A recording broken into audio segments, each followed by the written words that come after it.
Hello, everyone. Good morning. Thank you for joining us. This is Let's Talk Music, and we do this every Saturday morning. If you're just joining us for the first time, my name is Fola. Today on Let's Talk Music, we're talking copyright, and who better to talk about this with than Mr. Hightower himself. His name is Akinyemi Ayinoluwa, and he's also known as Akinyemi Law on all his social media platforms. He's a Nigerian entertainment lawyer. Thank you so much, Akinyemi, for coming on the show. Good morning, Fola. Thanks for the opportunity. I appreciate you. I Thank you. appreciate you coming on. Okay, so let's get right on into the conversation at the moment. Can you please break it down? Because when we talk copyright in the creative space, there's always all sorts of arguments. Oh, this is what it means. Oh, that's what it means. So, for the layman, how would you describe copyright law? Yes, I would say copyright law is a legal concept. It is the foundation Okay, for doing business in the creative industry. If you're working okay, in music, film, television, radio, if you're a content creator, you have to have at least the barest minimum understanding of what copyright is.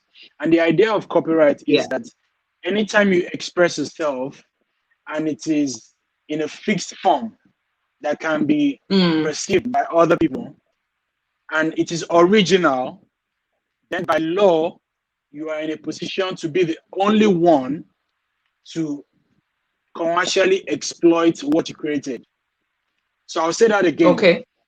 Anytime you Mm, express yourself in a form that is fixed and that can be perceived mm, by other people and it is original mm, to you, then mm. you are in a position to be the only one to commercially exploit what you created.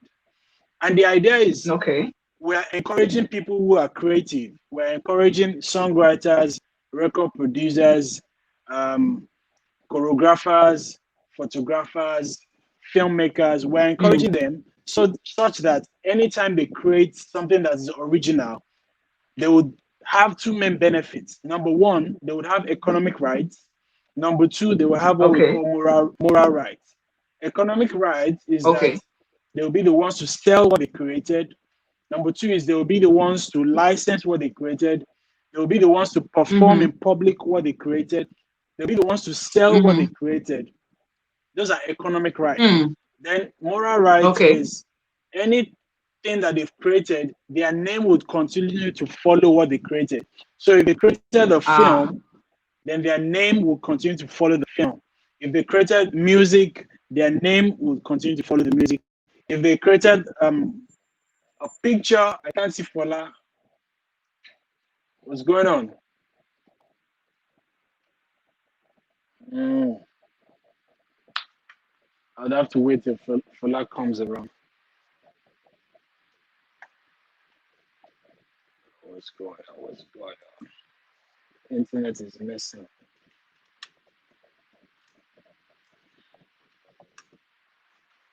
Bear with us, guys. We're having glitches. okay. I'm back. Okay, All right. welcome I back. can you can see me right now. Yeah, I can Yes, see thank you. you. Please go ahead. So Yes. essentially, the idea is anytime you create something original, you would have economic Mm, rights, and then you have what you we call have moral more rights. rights. Yes. Yeah. That's awesome. Now, the concept of originality itself is where, the issue is. Because when you say that you create something original, we know that right now, original can be a little dicey because people borrow ideas from already existing, work. So someone borrows just a line from there or the general idea of a thing, and then you improve on it or you work on it or put a twist to it, and then you create something that you might as well call original. So where does copyright come in this case? Yeah, the thing is, substantial work must have been done to show Yeah. that what you created was a major improvement, not just a copy Okay. paste. Our civilization relies on evolution, change. There has to be an upgrade every other year. There has got to be an Yeah. upgrade. So, and it's like Anything that has been created is a building block for what will be created in the near future. The life we know as it is Yeah, now, that's true. in some 50 years, in some 100 years, is going to be a lot different. So Mm, that and the law of copyright yeah. acknowledges that you are allowed to borrow, you're allowed to be influenced there and there, but substantial work must have been Okay. done to differentiate that yes, you are Must contributing have to been our done. Yeah. civilization. You are contributing to our civilization by improving upon what already exists. So it is allowed, even with our music, with our filmmaking, there's actually nothing new under the sun anymore. But Mm, we mm. would continue to innovate, and innovators will continue to get the protection of the law. So anybody can lift bits and pieces here and there to create something original. Mm, It is mm, very, very possible to do that. mm, mm.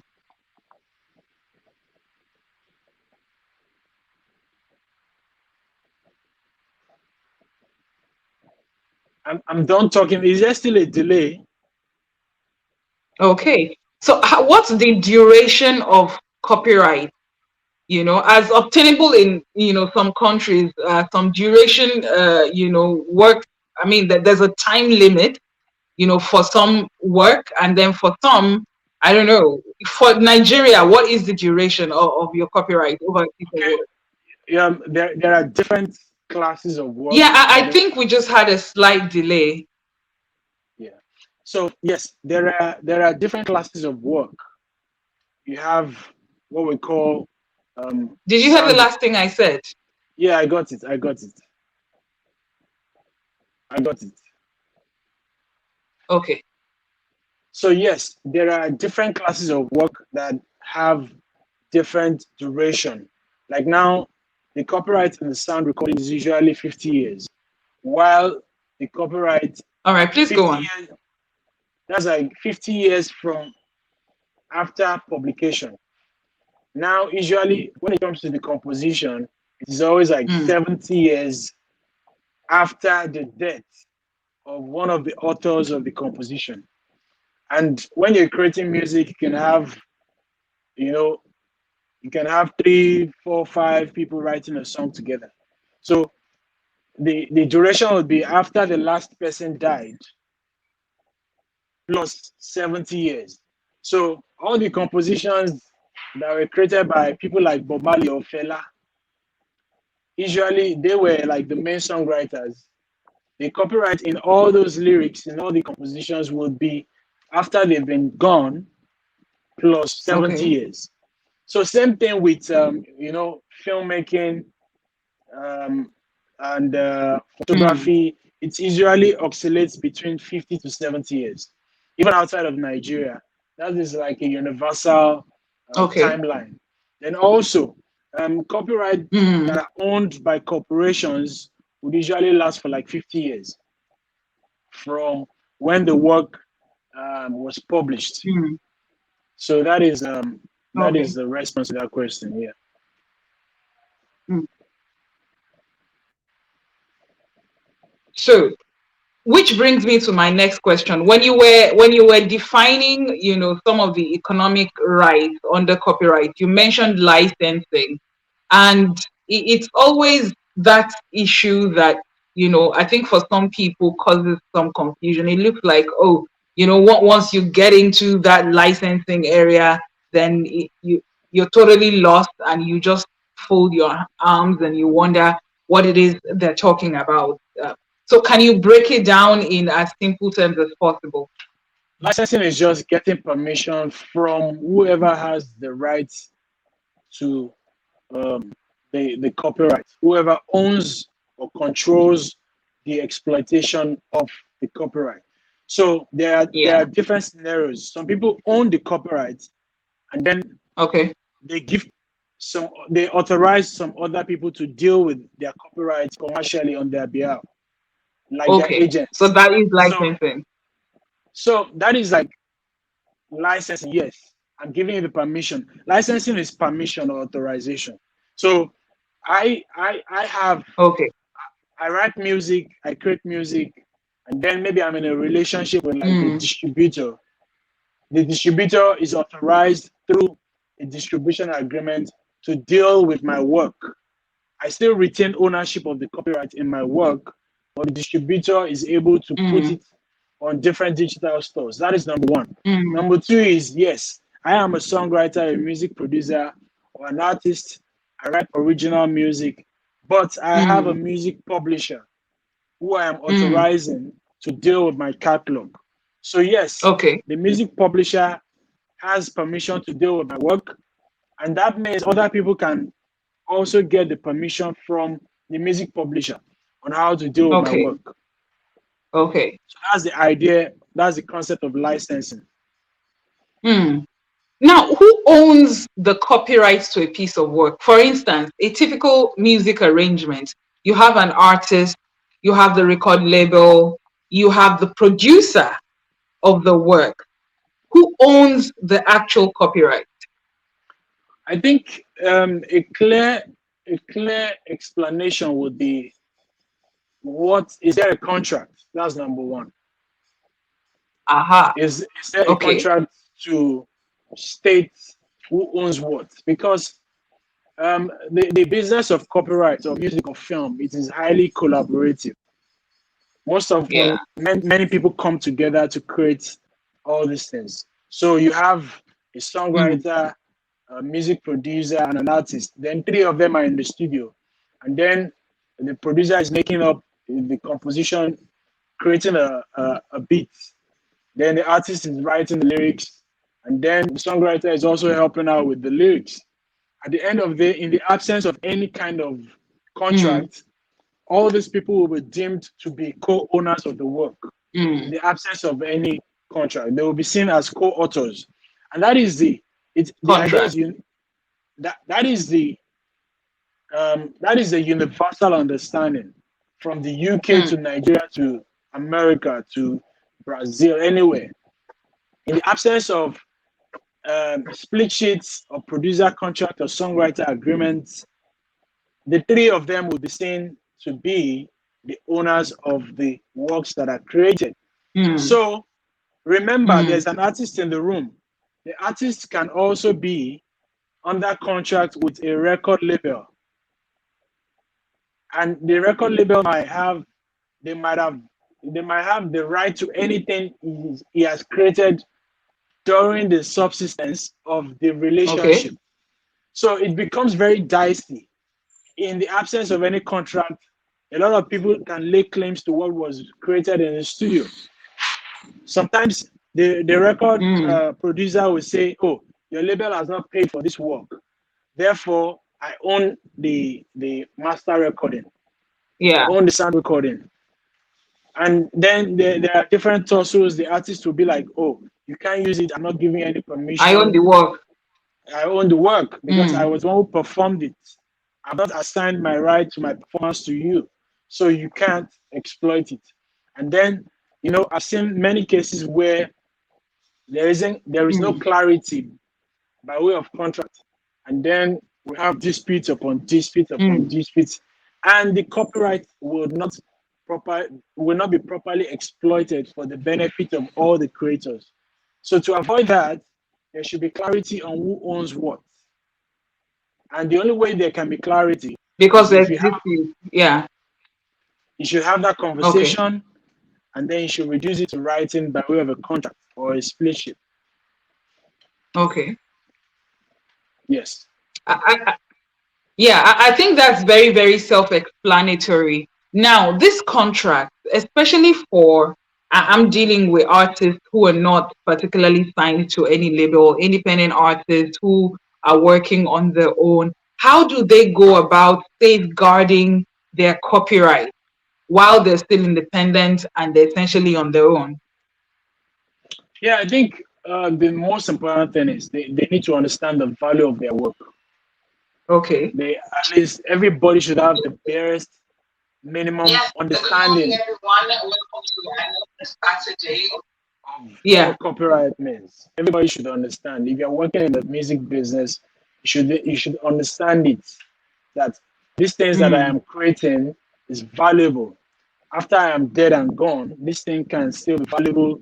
It can take care of my kids' kids. Look at the likes of Shakespeare, the Beatles. Look at Mm. Wole Soyinka. Mm. The work. Look at Fela Kuti. The work that he creates is able Mm. to speak to many other generations, even after they are long gone. Even the likes of Mm. Chimamanda, they are creating works that are impacting our civilization. So yes, That we end number up one, living after them. exactly. So you need to understand that the enlightenment must be there. Education is very Okay. key. That what I'm creating is important. After that, Mm. the next hurdle will be getting the right kind of advice or legal representation. Mm. I don't think you can go far in music without proper advice from a lawyer. I don't think you can, really protect yourself because you are not schooled in the discipline of reading contracts and understanding the fine print. So you need to lean Mm. on the expertise of people who have, worked in that space and who have earned their Mm. stripes as being experts. So I think with those two things, understanding, having that consciousness that yes, this thing that I'm doing is valuable. Then number two, getting proper legal representation or advice. Sometimes you can lean Yeah. on the advice of people that are not lawyers but are experienced. There are people who are not Mm. lawyers, but they've already spent 10, 15, 20 years. They've seen all kinds of transactions and they have a clear understanding of how valuable your rights are. Such people are like music Mm. publishers, music distributors. They can also provide advice. I don't want to just chorus it that, oh, only lawyers understand these things. But Yeah. it is good that you understand that you should also get legal advice anytime the ownership of the country, or anytime the ownership or control of your work is being discussed, you should pay Mm. attention to um, um, what the rights are. And the best people to Mm. advise you are usually lawyers that work in the music industry. Mm. Which brings me to, talking about, using or ownership of work or even licensing. Now, there was an issue some time ago where, media houses, hotels, public venues, or, supermarkets, malls, were being sued for playing, the work of certain artists or, of playing music in their spaces. Now, I understand that for radio stations where I used to work, I know that, in radio, we pay royalties to, to royalty collecting organizations.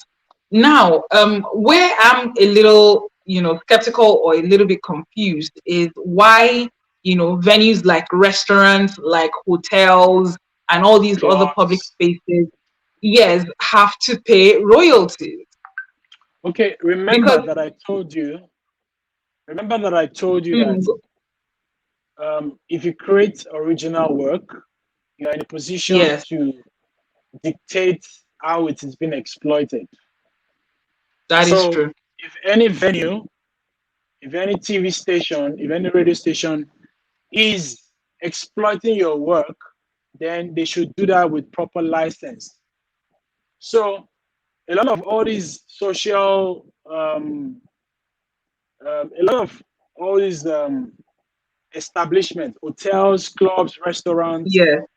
um, malls, shops, and the likes, all these public spaces, Mm, they rely on the exploitation of music to do their business. Music sets the mood. okay. You're using music to attract customers, and you're making thousands of dollars on a yearly basis. So, Mm, if music is helping to set the mood for your business, it is only fair that you also consume properly licensed music so that the owners of this music also get some benefits. In all okay. established, in well established music markets like in the UK, like in the US, like in Germany and Japan, all Mm, this exploitation of music is well regulated, it is properly channeled. Imagine if Mm. we had 1,000 malls or 1,000 public um, outfits in Nigeria, hotels, malls, Yeah. clubs, properly paying for the music that they consume on a regular basis. Just imagine if they were paying maybe $10,000 or $5,000 every year. Mm. That would, go to Nigerian songwriters. That will go into the pool of money that can be shared on a regular basis. And that is Now, what my goes question, on. my sorry, I have to interrupt at this point because the confusion for me is where you ask, for instance, a club, a typical music club, you have a DJ who's playing there, right? And this DJ presumably has paid for, you know, by has already bought the music from maybe a streaming platform somewhere. He's paid for his iTunes, he has paid for his audiomack or Spotify or whatever. So and then he comes to wherever he is, and then he plays music that he has paid for legally. Yeah, So but are we going to, is that the not expl- double payment? no, that's not double payment. The exploitation, you are the only person that has the right to Mm. to perform his music in public is the owner of the copyright. So But the he's not only performing it, is he? no, he's performing it in the club. Everybody's consuming it. 500 people, they are dancing. Any public exploitation of music must be paid for by law, because the only person that has the economic right to such performance is the owner of the work. So let me paint a scenario for you. Whiskey, yeah, Okay. he wrote music, he performs music in the studio, it is recorded, it lands on distribution platforms. Anytime Whiskey is going on concert, on a tour, anytime he Yes. performs at maybe Wembley or O2 Arena or any of these public arenas where 5,000, Mm. 10,000, 20,000 people come, the venue must still pay Whiskey for the public performance of all those songs. Of the songs, yeah. So yes, 20,000 people came to O2 Arena to watch Whiskey. Remember, they've already paid Whiskey maybe like $100,000 to perform. Whoever the Yeah. promoter is, they already paid him. Because he's still performing his music in public, and because he owns the right, him and his publishers or his record label, they will still Mm. pay for licensing for him to perform his music. So that is why venues in all Mm. these developed music markets, they pay regularly. So let's say 20,000 people paid maybe £50 to see Whiskey. From Yeah. that ticket sales, the venue and the promoter, they would maybe put like 10%. They will pay like 10% of the gate takings to maybe PRS, Okay. because PRS is the collecting society that licenses all public venues in the UK. So all those malls Mm. in the UK, all radio stations, they pay to the So they PRS. still pay licensing fees. Yes, they pay licensing fees because this is public Mm. exploitation. The DJ is not just playing in the corner of his room. You know, the venue Yeah. and the DJ, they must figure out. Usually, it is venue that pays, because if you fail Okay. to pay, then the PRS in London can institute an action against you and then shut down your facility. Your venue. So you So must how does also it work accept. in Nigeria? How does it work in Nigeria? The collecting society in Nigeria. I know that there's been legal issues left, right, and center. We've had a lot of media battle, going on in there. So how functional is our collecting society? How efficient, and then how accountable are they? How are these artists really getting paid off of all these public performances? Well, we're still a music market that is growing. So Yeah. we really do not value music like these other territories like the UK, France, Japan, Germany, and America. So Yeah. it's still a gradual work for us. Imagine you telling the guy selling CDs on the street that yeah, performing music in public, you should pay maybe 1,000 naira every month to co some. or you go into Computer Village, all these um, tech shops selling phones, Yes. selling cameras, selling tech equipment. Oh, license your shop to be playing all this music. It's still a long way to go. And I believe Okay. Koson has done a good job so far, targeting the big players. Imagine if we have cases where some banks or some beverage companies, when they are doing concerts that will have like 15,000 people in attendance, Koson goes after them to say, hey, the music that will be Mm. performed at the concert, you need to license it. Pay us 20 million, pay us 15 million, pay us 10 million, so that this money can go into the pool of funding that can go to our members on a yearly basis. So yes, it's still a work in progress. I think they are doing well, but more work Mm. has to be done. You know, a lot of people have issues with transparency. A lot of people have issues Transparency. with Yeah. what is the methodology for collecting all these monies and deciding what goes to who? What is the log to determine? Yeah. Because Kosan has been paying for Exactly. some years now. Exactly. Kosan has been paying for some years now, and some people, the big talents who have big songs, they tell you, oh, what is the deciding factor for me getting so check? Okay, we Exactly. paid. What? How do they calculate who gets what? Exactly. So those are the things that still need clarity. Those are Mm. the things that the society still needs to address. I represent quite a number of people, and I get logs from PRS, BMI, ASCAP. I'm able to track how and what comes in for my clients. So that's something we need to get that kind of technology in Nigeria so that everybody can see that, oh, this is where the money is coming from. Because it is only when we measure that we can improve on Yeah. on how we collect royalties for music. I have a comment here. So, guys, if you're watching, please, this is the part where I let you know that you can drop your comments either in the reply section on Twitter or on Facebook. So, there's a comment from Maya.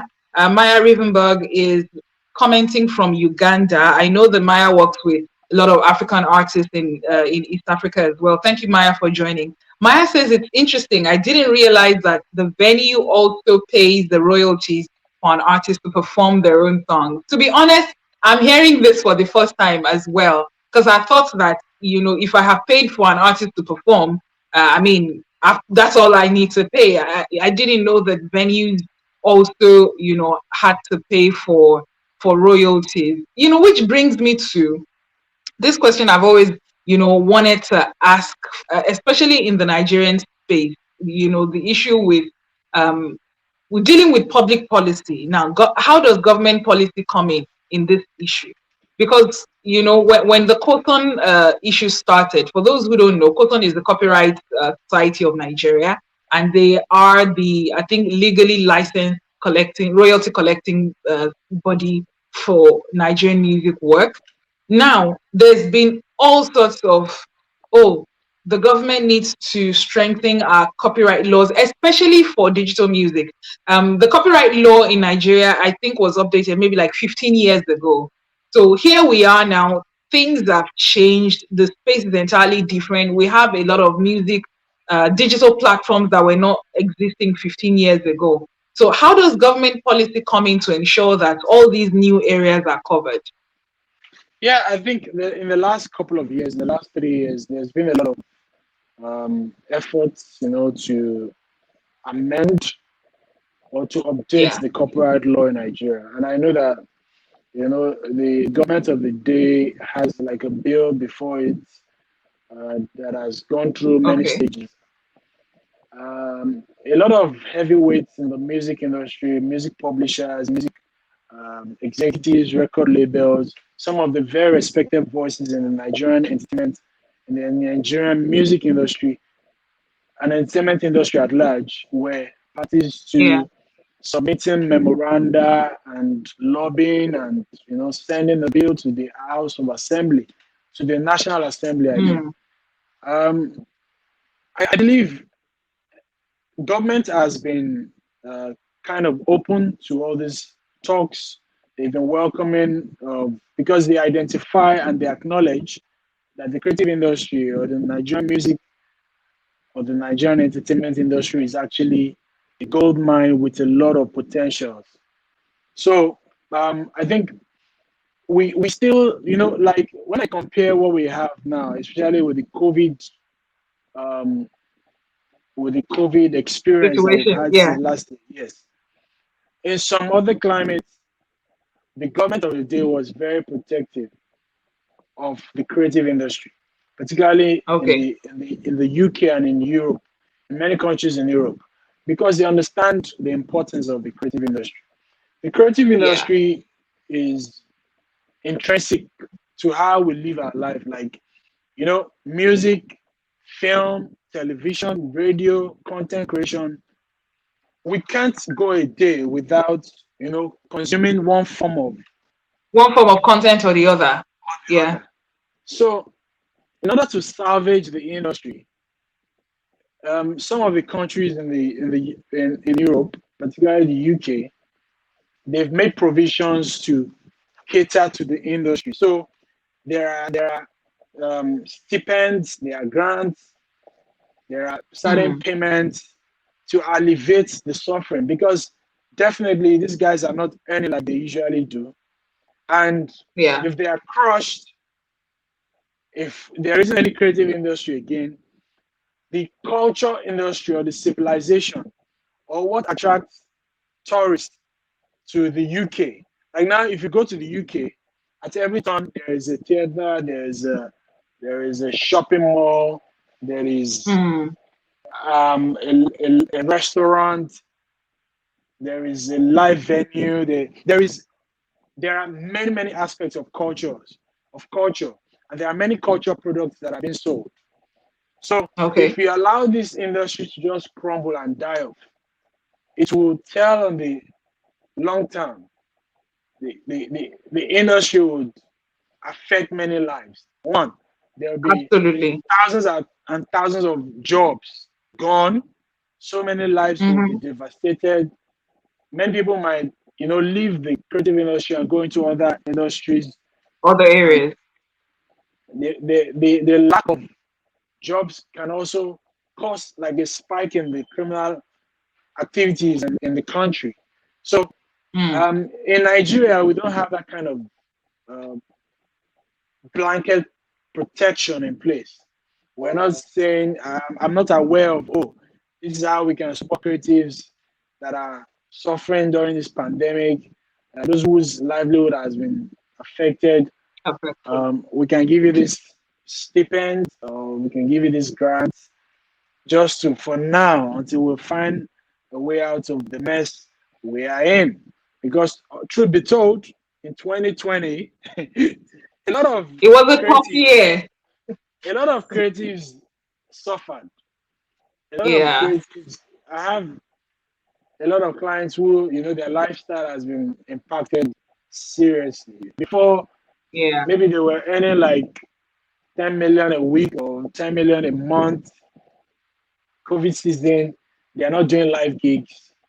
They can't really, earn like that. Although people will say, oh, outside Lagos, people are getting gigs, people are doing things, but not many people have that going for them. Uh, Exactly.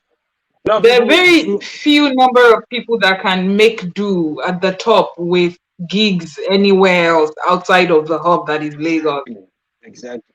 In fact, some Yeah. people, they do gigs in Lagos and they're able to travel outside of Nigeria. They go to the UK, they do live shows in the US, they go to Germany, they go to France. All of that in 2020, after March, after that first lockdown, nothing. Yes. It became really, really difficult. I mean, Akinyemi, thank you so much for joining us on the show. But before I let you go, there's just one final question, and this is for for artists who are just starting up, who don't have any kind of representation, but they would love to license their work. They would love to earn money, from licensing their copyright. So, how do they go about it? I mean, how does a total newbie go about setting up his or her music publishing, making sure that, the work is properly licensed and exploited, to the best of, the financial ability. Yeah, I think there are different opportunities for people who fall in that class. They might be fortunate to, be so talented. Like myself, if you are really, really talented, I'm ready to take you on as a client for almost next to Okay. nothing. We can Wow. usually find an arrangement where we can work together. But Okay. like I remember when their artist started, from your blogging, from your seminars, it is good that at least you have what you're doing so that you're able to pay a lawyer something. Yeah. So I don't think anybody should have that sense of entitlement that, oh, people will just want to help me, or no. Even if it's 5,000 Hmm. naira, you'll find a lawyer at your level. You should pay something. You must pay something. So you should not walk this journey alone. If you don't want to make Yeah. mistakes, you need to rely on people who know better than you do. You have to, trust their judgments to come through. Because if you succeed, you also succeed. So that is my That is true. motto. Usually, with my law firm, myself and my partners, we want to see our clients thrive because we know when they thrive, we thrive. You know, and I have that extra fulfillment because I used to be an entertainer myself. And Mm. anytime I see someone who is special, I'm always happy to be part of their journey. And some people still don't care. Regardless, they're still going to this contract without getting proper advice, and then they are ready to face whatever the consequences are. Whatever That's a good comes. option as well. But the wise thing to do is, get proper representation. Also, the internet has all the information you need. Trust me. Internet, YouTube, Google. You can set up your own account yourself. You can negotiate your contracts. If you think you're smart enough, you can get away with it. But ultimately, you would always need people to advise you so that your journey through your career is smoother Mm. and better. Because being stuck can get you depressed, can get you Yeah. desperate, and can also make you lose your momentum, and then you become delusional, and then you ball out of the industry. You say bye bye, and you're Mm. frustrated. Mm. Absolutely. I mean, that is well said. Really, anybody who's getting into this business, you need representation, you need knowledge, you need the right people in your corner so you can make the right kind of decisions. It's been a very enlightening conversation with you, Yes, can I Akinyemi just Ayinoluwa. can I just pitch something like Please we're, do. we're having a webinar next month on the 27th and Great. 28th. We're going to be teaching record producers, songwriters, and composers the basics of copyright. It is titled Copyright 101.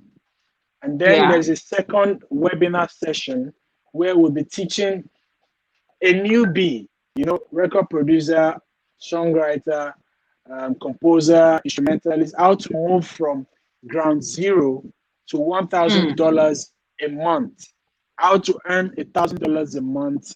It is very, very Whoa. possible because I most need of that what lesson too. I need to be earning $1,000 a month. yeah, you're welcome. You're welcome.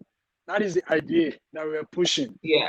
The Nigerian music industry can be a major foreign exchange earner for creatives in Nigeria, and I believe that anybody who knows the basics, who knows the rudiments of working in this industry, can be positioned to earn $1,000 a month. You know, Wow. from there are streams of income that can guarantee that. And then there are real life Mhm. examples that would be inviting to come and teach. So you would get to see everything, and you'll be able to, set out on your own, get a map, follow your map, stick to your script, and trust me, Yeah. in very little time you'll be able to meet that goal of $1,000 a month. So Akinyemi, you yes, need to send me the link so I can post it on Facebook and I can all right. post it on Twitter as well so people can sign up, right? I would do that. Is an investment for one of the Yeah. webinar session is 10,000 naira. For the two sessions is 15,000 naira. And Okay. trust me, it's going to be something that there will be money back guarantee. If you don't find value, we'll pay you back. But trust me, Wow. it's something that you would not regret attending. This is something you need to Okay. invest in. So you can follow me on IG. You'll get more information because we've been talking about this event. We've been talking about the Okay. webinar. We still have like 5 weeks to go, and you can make Oh, a so that's payment, quite some time. Your and Instagram then is at Akinyemi Law, right? exactly, yes. Akinyemi Law on Instagram, Akinyemi Law on Twitter as well. Yes, yes, yes. Okay.